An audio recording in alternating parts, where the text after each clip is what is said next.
বাড়ির সবাই মিলেই করলো 26শে জানুয়ারি প্রজাতন্ত্র দিবস পালন। ঘড়িতে বাজছে 10টা 20। সোনার কিন্তু খাওয়া কমপ্লিট হয়ে গেছে।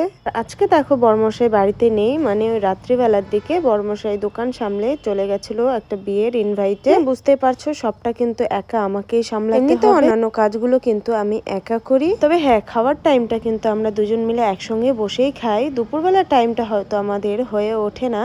রাত্রেবেলা আর সকালবেলার টাইমটা কিন্তু আমরা দুজনে একসঙ্গে খাই। আজকে সোনাকে পাশে বসিয়ে রেখে তারপর কিন্তু আমি খেয়ে নিলাম, কারণ ও একা ওই ঘরে থাকবে, সেজন্যই সোনা ভয় পাচ্ছে। তো আমি বললাম তুমি পাশে বসে থাকো, আমি ফটাফট খেয়ে নিই। তো সোনাকে আমি এখানে একটু বকাঝকা করছিলাম, কারণ ও দেখছিল মোবাইল। তো খাওয়ার টাইমটা আমি ওকে মোবাইল দিই। খাওয়া নিয়ে প্রচুর পরিমাণে বায়না করে, খেতেই চায় না। খাওয়ার টাইমটায় আমি কিন্তু সোনাকে একটু মোবাইল দিই, না হলে ওকে খাওয়ানো কিছুতেই সম্ভব নয়। এই ব্লগটা হলো গতকালকের ব্লগ, মানে রবিবারের ব্লগ। আমরা তো জানোই সোমবার আমি নিরামিষ খাই, সেজন্য রবিবারের রাত্রে কিন্তু আমার প্রচুর কাজ থাকে। দুপুরের দিকে আমি রান্নাঘর পরিষ্কার করে রাখি, তবুও কিন্তু রাত্রিবেলা খাওয়া দাওয়ার পরে সোমবার আর শুক্রবারের রাত্রে কিন্তু আমি আবার সমস্ত কিছু মাজা ঘষা করে রাখি। এতেও কিন্তু আমি এগুলো একদম পরিপাটি করে গুছিয়ে রাখি। তবুও সোমবার শনিবার যেহেতু নিরামিষ খাই, সেজন্যই সমস্ত কিছু ভালো করে ধুয়ে মুছে রাখি। এগুলো সামলাতে সামলাতে জানো তো অনেকটাই রাত্রি হয়ে যায়। মাঝে মধ্যে নিজেই কিন্তু অনেকটা হাঁপিয়ে যাই, কিন্তু কিছু করার নেই,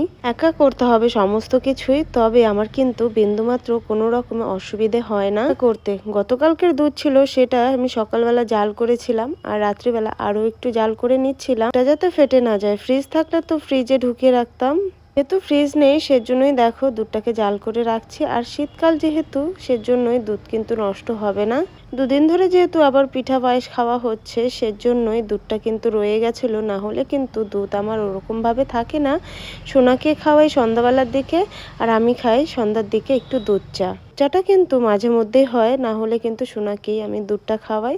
রান্নাঘরের কাজ সুন্দর করে পরিষ্কার পরিপাটি করে গুছিয়ে রেখে আমি কিন্তু এখন ঘুমাবো। হ্যাঁ, এরকম পরিষ্কার পরিচ্ছন্ন করে রাখলে রাত্রিবেলা ঘুমটা কিন্তু বেশ ভালো হয়। মনে হয় যে সকালবেলার একটু কাজের প্রেশার কিন্তু কম আছে। বাসি বাসন কোসন থাকলে সেটা মাজতে হবে, এরকম কোনো ঝামেলা থাকে না। সেজন্য সোনাকে ক্রিম ট্রিম মেখে দিয়ে আমি কিন্তু ওকে শুয়ে দিয়েছিলাম। আমিও কিন্তু ফ্রেশ হয়ে চলে আসলাম। কিছু সামলে ঘড়িতে বাজছে 12টা 10।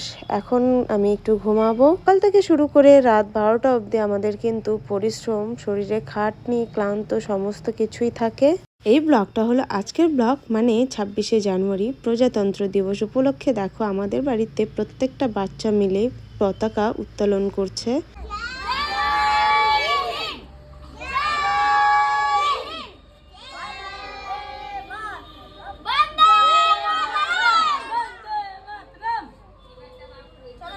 জানুয়ারি 15 আগস্ট এই দিন দুটিতে আমাদের বাড়িতে কিন্তু প্রত্যেকটা বাচ্চা মিলে কিন্তু পতাকা উত্তোলন করা হয়।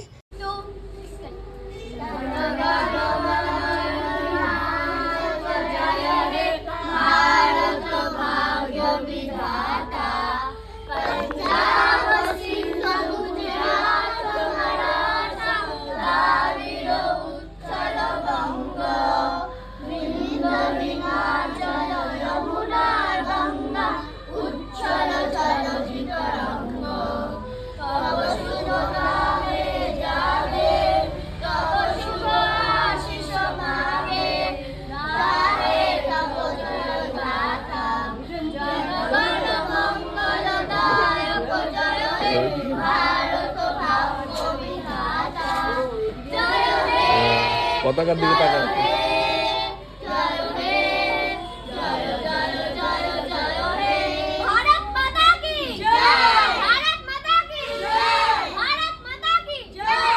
বাড়ির প্রত্যেকে মিলে কত সুন্দর করে আমরা প্রজাতন্ত্র দিবস পালন করলাম। এখন দেওয়া হচ্ছে প্রত্যেকটা বাচ্চাকে চকলেট, আর সেই দায়িত্বটা নিয়েছে দেখো কত সুন্দর করে বাবু প্রত্যেকটা বাচ্চাকে কিন্তু চকলেটও দিচ্ছে। বাবুর এই চকলেট দেওয়া দেখে আমার সে স্কুল লাইফের কথা মনে পড়ে গেল। চকলেটের জন্যই কিন্তু আমরা চলে যেতাম স্কুলে 26শে জানুয়ারির দিন। 15 আগস্ট ঘুম থেকে উঠে ব্রাশ করে স্কুল ড্রেস ইউনিফর্ম পরে সমস্ত কিছু কিন্তু পরে আমরা সুন্দরভাবে স্কুলে যেতাম। কিন্তু আর যে যার মতো করে বেরিয়েছে। আমি বেরোইনি, সোমবার নিরামিষ, আর আমি কিন্তু বাইরে কোনো কিছুই খাবো না, সেজন্যই আমি আজ বেরোইনি। তবে হ্যাঁ, বরমশাই বেরিয়েছে ওর ফ্রেন্ডদের সঙ্গে। চলো এখানে এন্ড করছি, কেমন লাগলো অবশ্যই জানিও। আর এদিক থেকে আমাদের দেখা যায় সেই জয়ন্তী পাহাড়। সকালবেলা টাইমে একদম স্পষ্ট ভাবে দেখা যায়। তো এখন যেহেতু বিকালবেলা, এখন দেখা যাবে না। তো চলো সবাইকে